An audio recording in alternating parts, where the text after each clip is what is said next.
Assalamualaikum warahmatullahi wabarakatuh.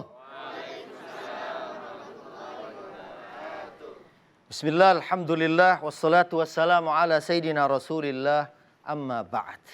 Para pemirsa TV One dimanapun Anda berada, dan saudara-saudaraku yang bersama di studio, alhamdulillah dengan izin Allah kita bisa berjumpa, dan mudah-mudahan Allah memberikan kita keberkahan di bulan haram, di bulan mulia, bulan yang mudah-mudahan kebaikan kita dilipat gandakan oleh Allah Subhanahu wa ta'ala. Di bulan Dzulhijjah, balah dari bulan Dzulqa'dah, mulai Ashhurul Hurum, mulai bulan-bulan haram, mulai bulan haji, kita tahu banyak kebaikan yang bisa kita lakukan selama di bulan haram ini. Bisa kita tebak, di antaranya puasa sunnah di bulan Dzulqa'dah, dan nanti juga di bulan Muharram. Dan juga mungkin ada kurban. Wah, kalau udah bilang kurban begini, yang paling senyum adalah Bu Haji Dian. Wah, bisnis gua tuh. Yang kedua juga ada haji. Tapi dari semua itu sumbernya adalah iman dan takwa. Kalau kita lihat, orang mau berangkat haji, bekal utamanya dalam Quran disebut watazawwadu fa inna khairaz zadit taqwa. Berbekalah kalian, sesungguhnya bekal yang paling utama adalah ketakwaan. Korban juga begitu.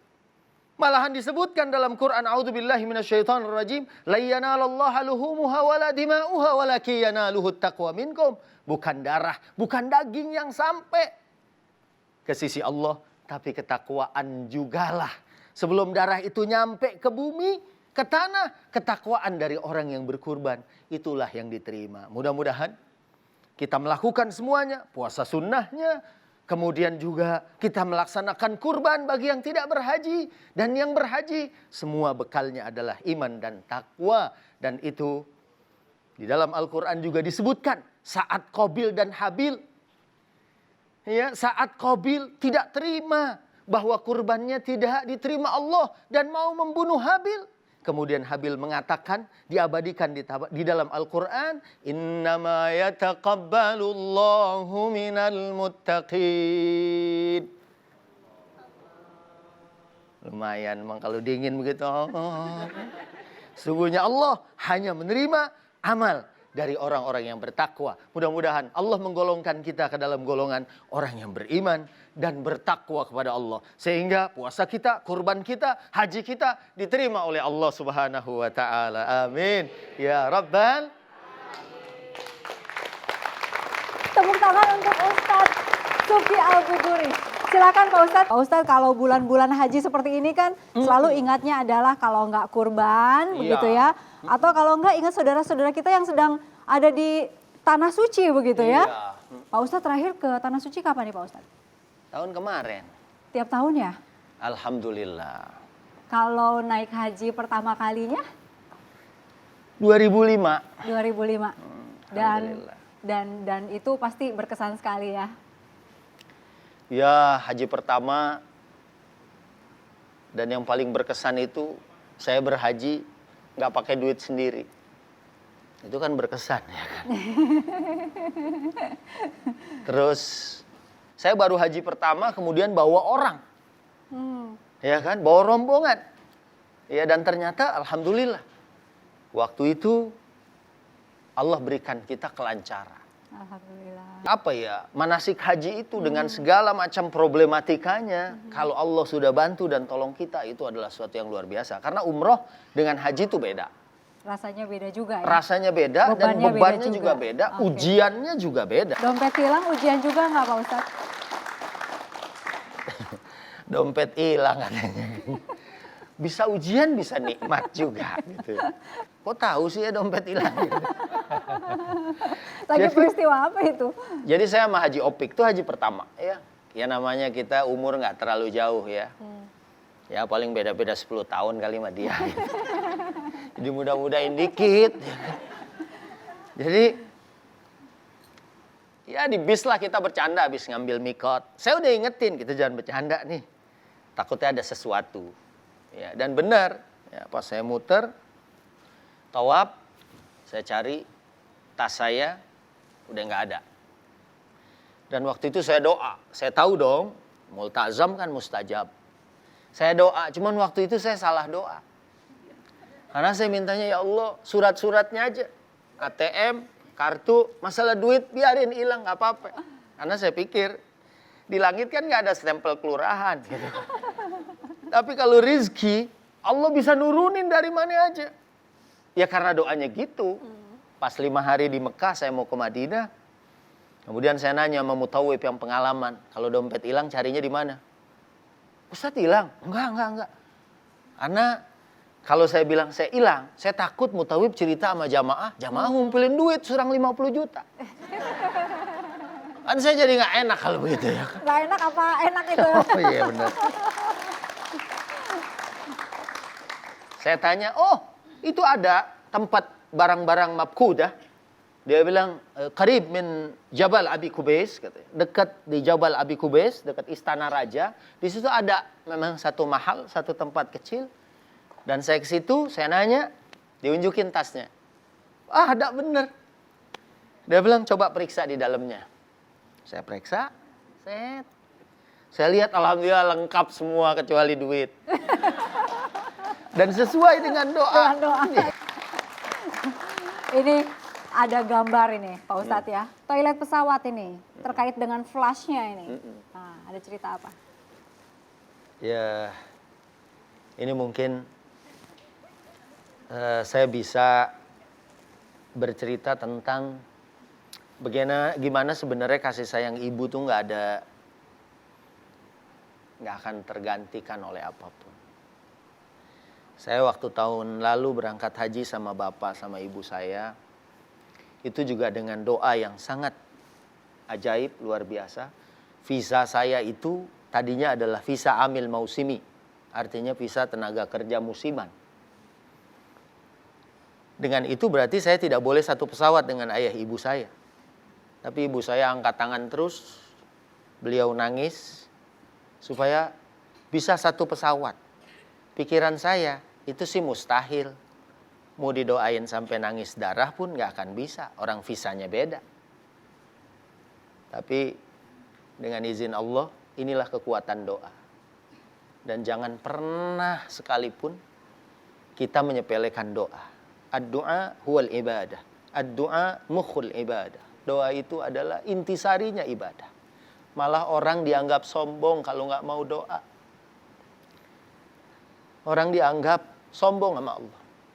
Jangan bandingin Allah dengan manusia. Manusia semakin sering dipinta, dia bisa aja kesel. Tapi Allah semakin sering diminta, Allah malah semakin senang sama kita. Dan doa umi saya terjawab teh. Hari Jumat, hari terakhir, saya ketemu sama teman saya, kakak kelas, yang kerja di atas agama kedutaan Saudi. Beliau kerja di Mulhaq Dini, di bandara, melepas tamu dari Saudi. Dia bilang, la yumkin ya akhi. Nggak mungkin. Hada akhir yawm. Ini adalah hari terakhir. Sekarang kedutaan udah tutup. Hada yawmul jum'ah. Wal jum'ah utlah. Hari Jumat tuh hari libur. Tapi dari travel, Bu Irma telepon, Ustadz, visa ente berubah tuh. Sekarang jadi visa haji. Tadinya amil mausimi, tenaga kerja musiman, kemudian jadi haj visa. Padahal Not permitted to work, malah nggak boleh untuk kerja. Tadinya kan bisa kerja, not permitted to hajj, nggak boleh buat haji sebenarnya. Tapi karena saya mau nganterin, ya kan, dan akhirnya kita bisa terbang bareng. Dan waktu nganter, pas di pesawat, ibu minta anterin ke kamar kecil, ke toilet. Umi minta ditungguin, dan begitu kelar, minta dipencetin. Dan saya mikir, anak sekarang cuman mencet tombol udah merasa jadi anak yang berbakti. Padahal ibu kita dulu, maaf, cebokin kita setiap hari, sehari, apalagi kalau lagi buang-buang air, bisa lebih dari 10 kali sehari. Nggak jijik, ya. Makanya kasih ibu nggak akan terbayarkan. Pengen ngobrol sama Umi boleh? Mi, ngobrol bisa nggak? Mesti ditanya dulu schedule-nya ada nggak? Gitu. Apa ceritanya itu Bu? Kok minta tolong begitu Bu? Oh, di kamar mandi. Iya. Itu dia. Yang Cari-cari mana nggak ketemu. gitu, belum tahu. Ibu waktu itu pengen banget ibu berangkat bareng satu pesawat haji bareng Oh sama iya, berdoa. putra ibu. Berdoa mah biar bareng sama Ustadz gitu. Pada berdoa akhirnya bisa bareng. Padahal sebelumnya udah dibilang kayaknya nggak mungkin gitu bisa berangkat bareng. Iya, dia udah ngomong. Katanya mau apa tuh hari Rebo. Berangkat duluan saya. Iya, mau berangkat duluan dia hari Rebo. Ternyata nggak jadi berangkat duluan. Akhirnya kan hari Minggunya tuh bareng. Alhamdulillah. Karena saya udah 3 hari ke bandara. Hari Jumat saya udah pasrah dan saya udah ngomong sama Umi. Mi, kalau jalan sendiri dititipin sama Allah. Sebab kemarin ada ustadz. Ini pelajaran buat saya. Waktu mau berangkat dia bilang, saya nanti bakal jagain ibu saya. Saya bakal anterin dia. Tapi mau berangkat, na'udzubillah. Sekali lagi na'udzubillah. Jatuh di kamar wudhu, tangannya patah. Akhirnya bukan dia yang bawa ibunya, dia yang dituntun ibunya. Sama, saya juga gitu. Haji kemarin, saya di Mina, malah saya sakit perut, buang-buang air. 3 hari di tenda, WC ngantri. Akhirnya Umi saya tuh. Kadang-kadang ngelongo ke tenda, bawa nasi sama sayur. Subhanallah saya bilang. Makanya emang kita sekali lagi titipin aja sama Allah Subhanahu. Karena dialah khairun hafidhah, dialah sebaik-baiknya penjaga buat kita, keluarga kita, harta kita, dan semua yang kita miliki. Karena dari Bogor, Al-Buguri. Gitu. Oh dari Cirebon, Al-Shirboni. Cuman yang nggak enak, orang patrol. Al-Patroli.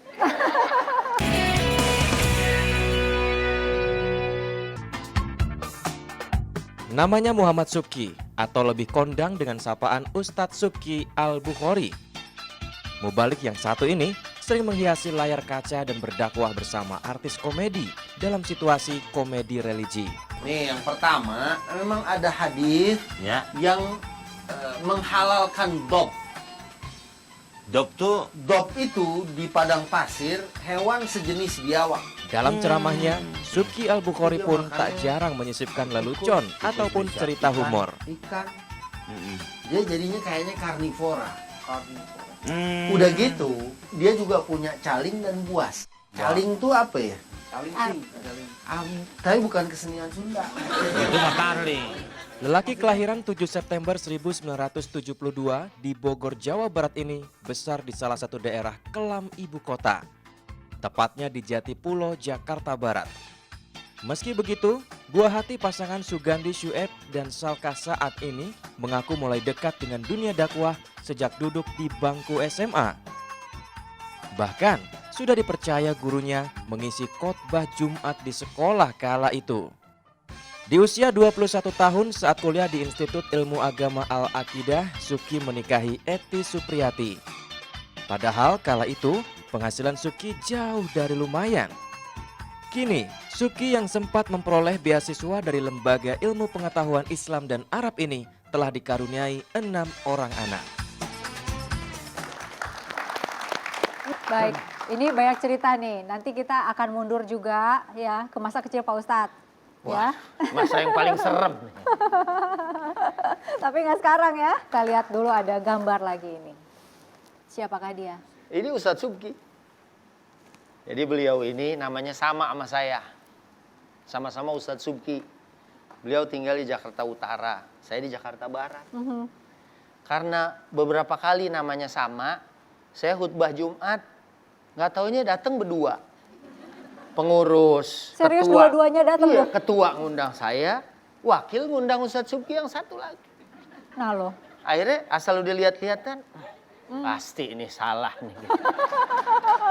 Udah berapa kali ada kejadian kayak begini? Iya, sering.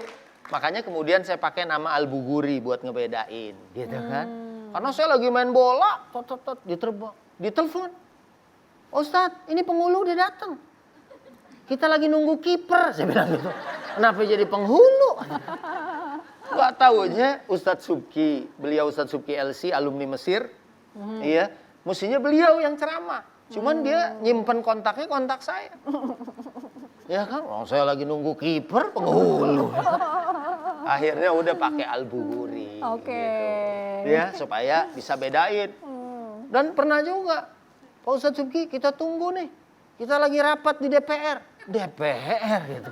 Karena beliau anggota DPRD dari PKS. Jadi, wah saya enggak Pak. Saya paling lewat DPR kalau mau cukur, saya bilang gitu. Bawa pohon rindang.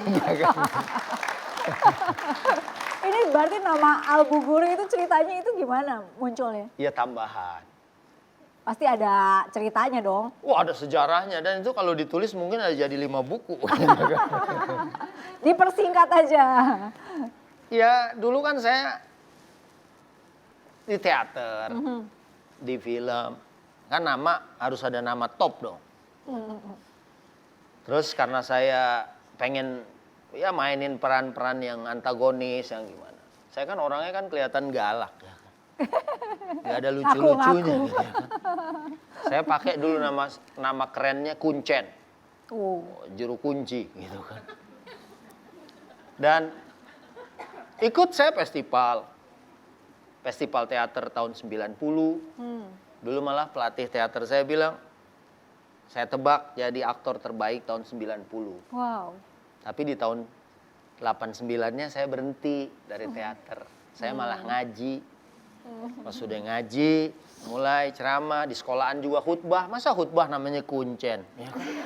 Inilah dia, khutbah akan diisi oleh Ustadz Kuncen. Kan? Bubar jamaah. Bubar. Ya. Orang pada bisik Kuncen bukan di kuburan. Akhirnya abang saya. Supaya keren, tambahin al. Kalau yang penceramah kan ada al-alnya. Ya kan? Karena dari Bogor, Al-Buguri.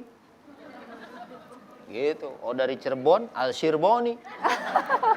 Cuman yang nggak enak orang patrol. Al-Patroli.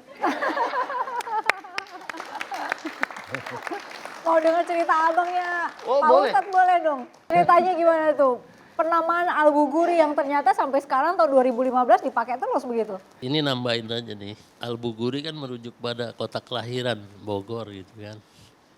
Kebetulan dulu ada tetangga dari Menes, dia pakai El Menes.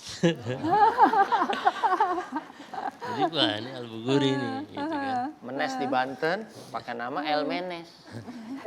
Punya organ tunggal gitu. El Menes. Terus Bang? Nah, terus ulama-ulama besar juga kan ada Al-Bantani, Nawawi Al-Bantani kan. Ya udah bagus nih pakai Al-Buguri gitu. Alhamdulillah kepake sampai sekarang ya Pak Ustadz Iya ya? kepake. Sempet saya tinggalin karena dulu ada salah satu dosen saya waktu bilang dia baca di buku saya Subki Al-Buguri. Dia nanya, "Ya Subki, ismuka hadza Al-Buguri, ma ma'nahu?" Ini apa artinya Al-Buguri? Ya, ini ya itu nisbah ila qaryati. Saya bilang itu ya nama dari kampung saya. Bila anna wulidtu fi Bogor. Ya, saya bikin Al-Buguri. Dia bilang, "Hadza min babil ta'assub wala min babil ini karena kamu fanatik sama daerahmu apa enggak?" Kalau fanatik nggak boleh. Enggak sih, cuman buat dikenal. Tapi kayaknya saya hapus aja deh gitu kan, nggak pakai.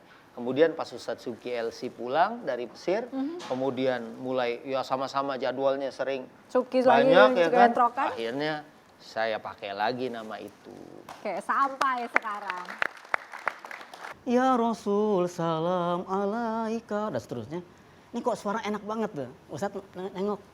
Nggak taunya ada ini Reman lagi main kartu sambil Ya Rasul salam. Baik, ini ada gambar lagi ya. Oke, kita lihat lagi. Soal bakso ini. Ada cerita apa nih soal bakso ini, Pak Ustadz? Ya saya emang Mungkin dari kecil kali Mi ya. Mas, ya dari dulu kita punya langganan. Dan sampai sekarang masih sering dikirim sama Bu Haji Dian. Bakso ini aja nggak dikirim udah lama. Saya memang hobinya dari dulu gitu. Bu Lima saya syuting bareng Bang Komeng. Bang Komeng juga nggak, bukan pemakan nasi, dia makannya mie sama bakso. Ya udahlah, klop Klop gitu itu kan. berdua. Jadi di lokasi syuting, kalau kita lagi syuting pasti yang dipanggil tukang bakso. Yang di rumah juga gitu. Tanya istri saya. Tukang bakso tuh bisa 2 kali atau 3 kali liwat kalau belum dibeli saya masih teng teng. Ya liwat nih. Gitu. Baik, ini ada saksi nih. Wah, Nah ini nih, ini. wah. Assalamualaikum.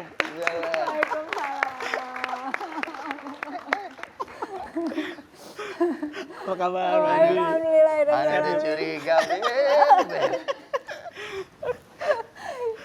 Ini bener ya, saksi hidup ya? Saksi hidup. Saksi hidup. Kemana aja nyari bakso tuh kalau kayak begitu? Dia hampir setiap tikungan ada tukang bakso. Tikungan. Favorit dia. Sampai ke gang-gang tikus tahu dia tukang bakso yang enak. Sampai mau wawancara saya kemarin, saya bilang, Bib, kita janjian di Bakso Anu. Karena dia bilang, beliau ini bukan pemakan bakso. Iya, karena dia kan sufi. Beda.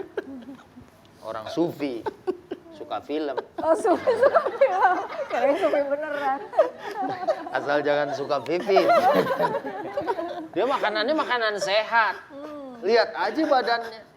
Senior saya di sekolahan SMA. Ya kan? Mungkin berapa tahun di atas saya. Tapi badannya tetap slim. Saya dulu pernah overweight. Syuting bareng beliau. Beliau kan di salah satu televisi. Waktu saya bawain acara 2002. 2003, 2004. Ya. Terus karena saya hobi makan daging. Perut saya maju. Beliau yang ingetin. Jangan sampai perut mendahului karir. Ngetop dulu, baru gendut. Jangan ngetop belum perut udah maju. Haji Bagus, Haji Dwi Bagus MB. Emang udah parah majunya ya waktu itu? Parah banget. Iya bang. Akhirnya saya langsung tuh lari. Lari sambil bawa bakso ya. Bakso lagi. Ambil nyari Kang Bakso gitu. Gimana tuh bang? Jadi saya jalan sama Ustadz Supki ini banyak hal yang kejadian-kejadian lucu yang kemudian saya kumpulin jadi buku. Jadi buku Jadi tuh? buku satu. Oke. Saya sudah diterbitkan ya. Alhamdulillah. Halaman mana tuh yang jadi favorit tuh? Jadi satu ketika Ustadz lagi ngobrol gini, tahu-tahu ada suara merdu banget gitu. Ya Nabi salam alaika, ya Rasul salam alaika, dan seterusnya. Ini kok suara enak banget tuh. Ustadz nengok. Nggak taunya ada ini Reman lagi main kartu sambil ya Rasul salam. Begitu saya samperin, saya bilang mulut cakep, tangan Masya Allah.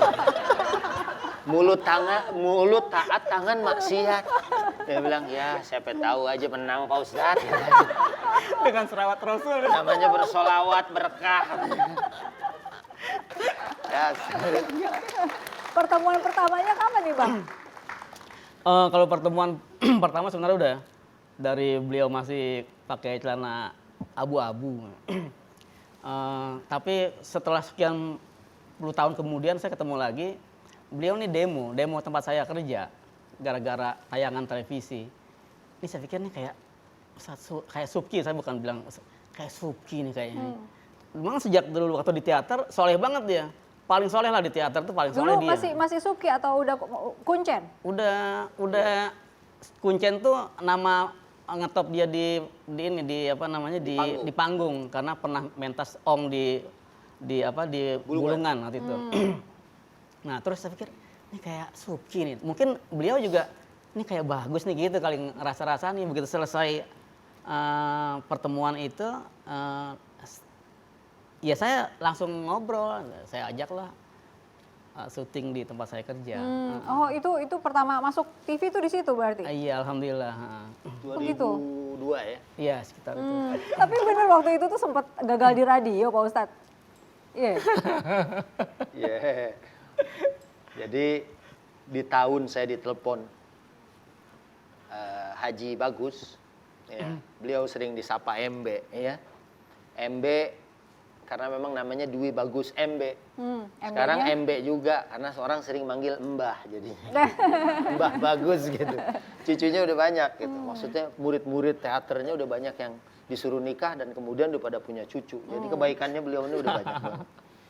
Jadi waktu saya kan siaran radio sebelumnya. Setiap Ramadan lumayan. Kalau siaran sebulan buka puasa di radio bisa bayar kontrakan. Karena kan saya kontraktor. Kontrak rumah jual motor. Akhirnya 2 hari sebelum siaran mau Ramadan.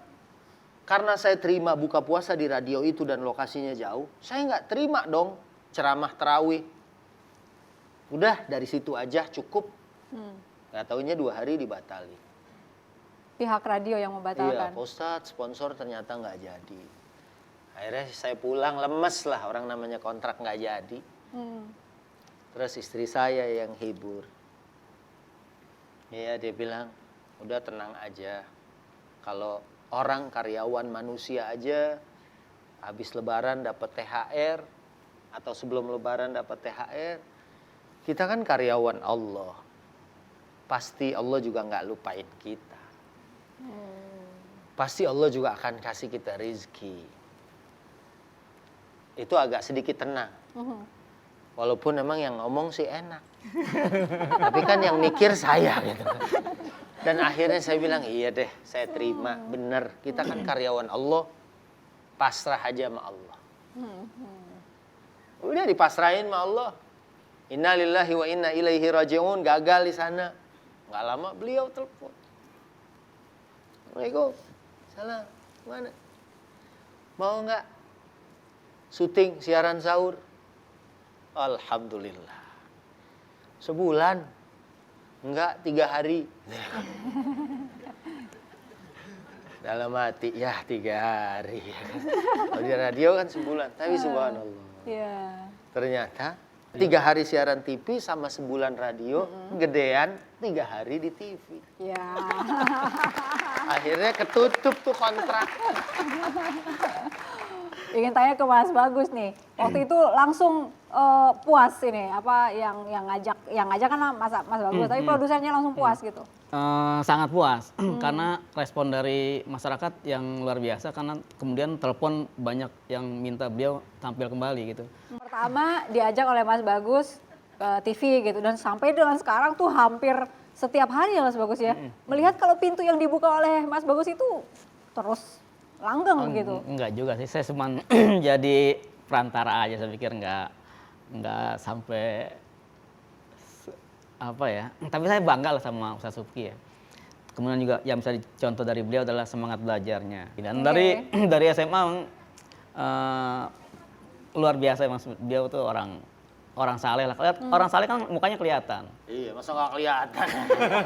Nampakan. Kalau nggak kelihatan saya ngeri. Baik, kita jeda dulu ya Pak Ustadz ya. Kami kembali saat lagi.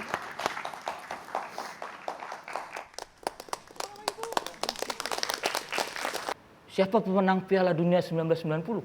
Mencet dia. Jerman. Wah betul. Wah sama tuh. Harus menang 1 lagi. Skornya berapa? Dia bilang 3-2. Dibenerin sama juri padahal kan 1-0.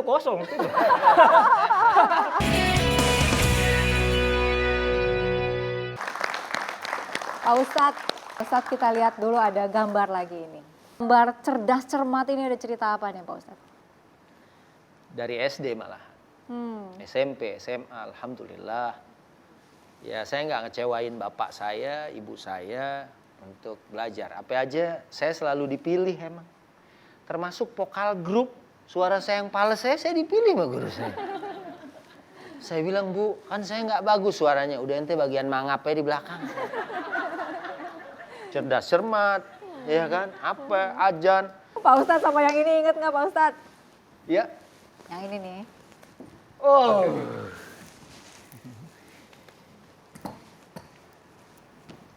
Mana tuh Pak Ustadz? Ada cerita apa nih? Waduh, ini teman saya SMA. Waalaikumsalam. Namanya sangat pribadi. Wah, Agung udah lama. pribadi. Udah lama nih. Kangen juga, Tat. Udah berapa lama nggak ketemu? Terakhir 2004 ketemu. Sekarang 11 tahun. 2015, wow. Oke. Oke.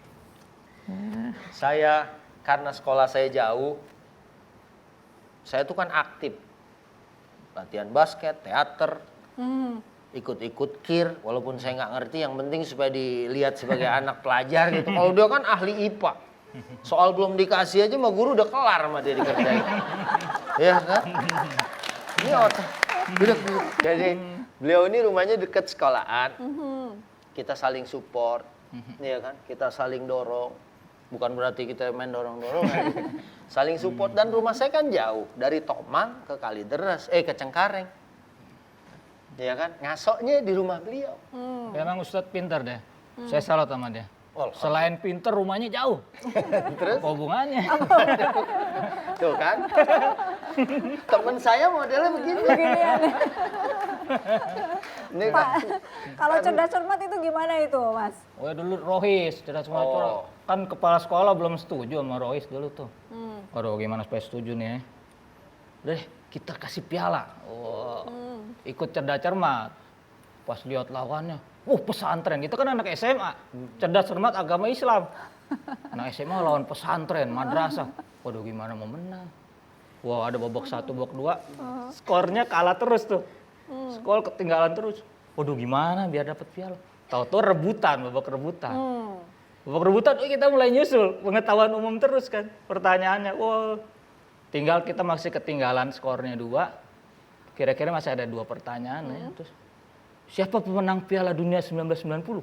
Mencet dia. Jerman. Wah, betul. Wah, sama tuh. Harus menang 1 lagi. Skornya berapa? Dia bilang 3-2. Dibenerin sama juri, padahal kan 1-0. Nah, kita dapat piala. Itulah pertolongan Allah.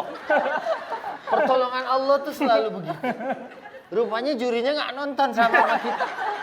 Jurinya pesantren. Jurinya pesantren. Pesantren tanya aja anak pesantren. TV kan dimatiin. Dapat tuh piala. Dapat piala, kepala sekolah akhirnya merestui. Rohis. Karena dan akhirnya kepala sekolah mengizinkan dan ngasih ya. fasilitas, malah ada satu ruangan yang dibuka untuk kegiatan kita, dan kemudian abis itu ada musola, bahkan kemudian ada masjid. Dulu anggota Rohis kalah terus sama Paskibra. Iya. Tahu-tahu dia panitia dulu ospek Kalah- tapi nggak kalah dalam hal apa jumlah nih? anggota. Saingan. Oh, Saingan. oke. Kalau dia jadi panitia ospek, mulai ceramah di kelas-kelas. Dia kan lucu banget dia kalau ceramah. Akhirnya itu rekor pertama kalinya anggota Rohis melebihi anggota Paskibra tuh pas dia ceramah. Banyak yang daftar jadi Banyak exo. yang daftar.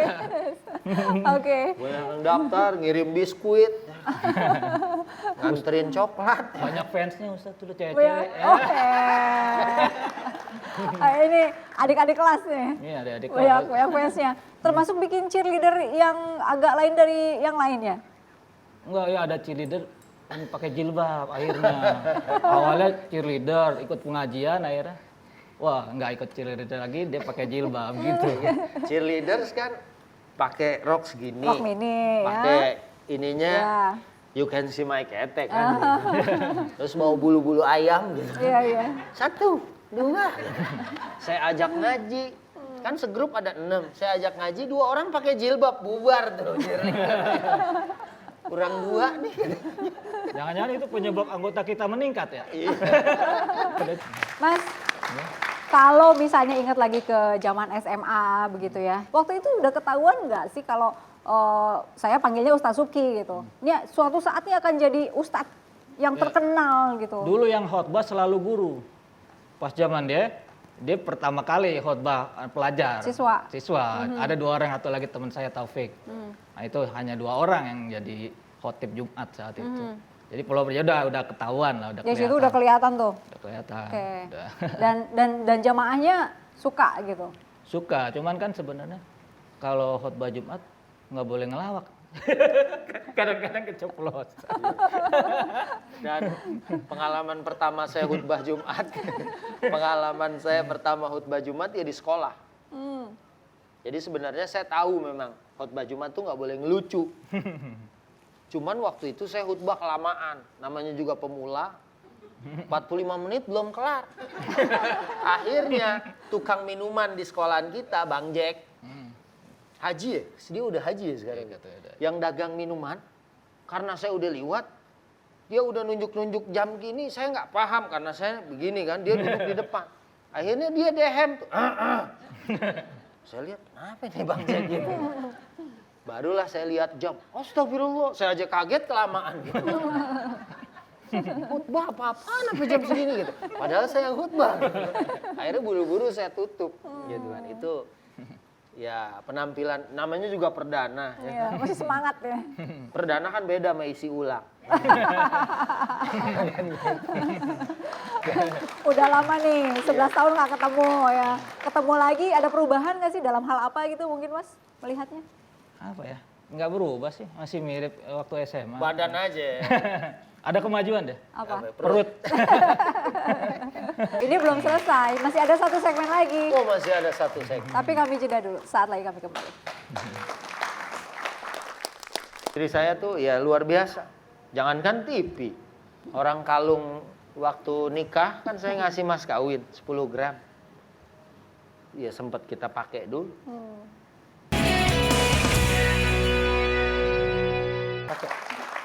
Sekarang sudah belum lengkap sih ya, tapi kursinya udah penuh ini. Berarti Iya. angkot bisa berangkat ya? Belum lengkap aja udah penuh. Apalagi kalau lengkap. Dan yang nggak ada kan nih sekarang 3 anak laki-laki. Ya mesti 2 bangku lagi sih. Dua bangku lagi ada di sini Sebetulnya sebenarnya. badannya alhamdulillah gitu. Kamu manggil mama apa? Pakai mic? Uma. Mau diperkenalkan nggak nih satu-satu atau kamu yang kenalin aja? Ya, kenalin. Kamu namanya siapa, adiknya siapa, Nih adiknya dari siapa? sini dulu nih. Tuh. Dia mah kebiasaan di masjid sendal juga dilepas. Sok diperkenalkan sok. Nih dari sini dong. Nah, Dia kelas 6 ya Kak ya? Iya. Kelas 6. oke. Terus Ini Hulwa Afifah kelas 2. Ini Abdul Hasib. Namanya siapa? Namanya siapa? Iya. Umur 2 tahun setengah. 2 tahun setengah. Iya. Nih mau tahu dulu nih sosok panggilnya Abi. Abi, sosok Abi di mata kamu gimana? Papa yang gimana? Yang gimana? Baik sih. Baik. Terus apa lagi? Jajan Di, aman nggak? di rumah? Itu yang penting ya. Di rumah suka ngelucu juga? Iya. Suka. Kamu paling suka lucuan yang gimana tuh misalnya? Kalau ceritanya nggak bagus, jajan dikurangin. Ada ancaman mah nggak akan cerita kayaknya nih. Ibu ke ibu aja deh. Panggilnya Umah ya. Nih ngomong-ngomong masih pada muda-muda, anaknya udah 6 ya? Mestinya 8, Mestinya 8. tapi 2 gugur. Iya. Memang nikah muda. Ya umur termasuk nikah ini ya Bi ya, umur 21, 22 ya. 21, 22. Ya, Memang 23 ya. memang mintanya di usia muda atau gimana? Enggak sih, kebetulan pas ketemunya di usia segitu. Jadi Nah. kita nggak mau lama-lama, akhirnya sama Abinya langsung Penting ini ketemu di mana? Ya kita satu dulu ada lembaga kursus juga, kuliah di LPBA Sohwah, satu tempat, kemudian satu kerja kantor juga. juga. sama. Dan waktunya emang cepet, sampai bapak saya aja kaget. Ya kan? Dan waktu itu kakak saya nih, ya belum nikah gitu. Jadi, Kagetnya karena cepatnya itu sebulan, 2 bulan? ya 6 bulan ya Bi ya. iya 6 bulan. Baru kenal. Kenal langsung nih. 6 bulan pun kita ngumpulin duit. Karena kan belum punya. Gaji waktu itu cuma saya 150.000. Tapi saya ingat ayat Allah, iyakunu fuqara ayughnihimullahu min fadlih. Kalau kamu fakir itu kan di bawahnya miskin. Allah lah yang akan cukupkan dengan keutamaan. Alhamdulillah. Ya saya sih menangkapnya, waktu pertama niatnya adalah untuk melindungi diri dari perbuatan yang diharamkan Allah.